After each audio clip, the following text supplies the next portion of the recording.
All right, kids, it's Friday. We're almost there, and it's going to be quite a nice one, at least to start things off. Plenty of sunshine, bit on the cooler side.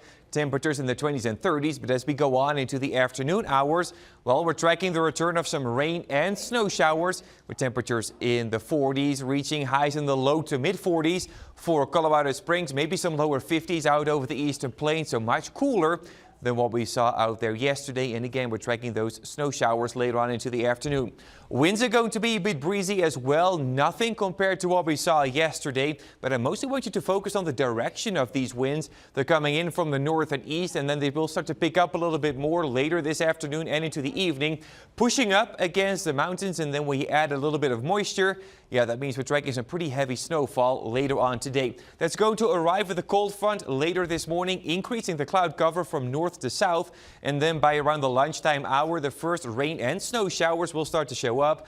Notice the temperatures here, though, we're going to be in the 40s and 50s. That means there could be some rain mixing in at first, and any snow that falls will most likely melt on contact, as the surface is still very warm as well. But eventually, more and more cold air will start to work its way into southern Colorado. This is during the evening commute.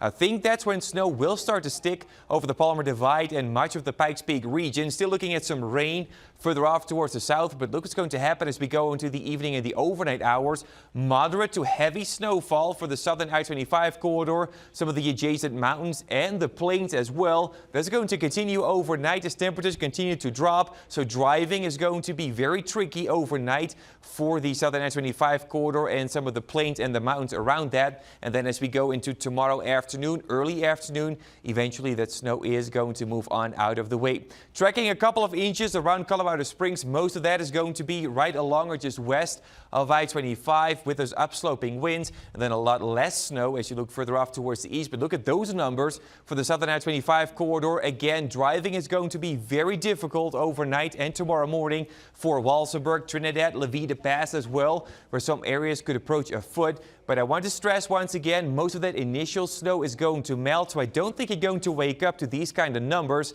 But just know that the snow is going to be moderate to heavy overnight, and driving will be quite a bit of a challenge overnight and tomorrow morning. As we go on into the weekend, though, looking very different again. Lots of sunshine, 60s and 70s return. Also into next week, mostly dry and mostly sunny and mild. And for Pueblo, Canyon City, Woodland Park, also increasing sunshine and temperatures for this weekend. And look at some mid to upper 70s possible for Pueblo on Monday.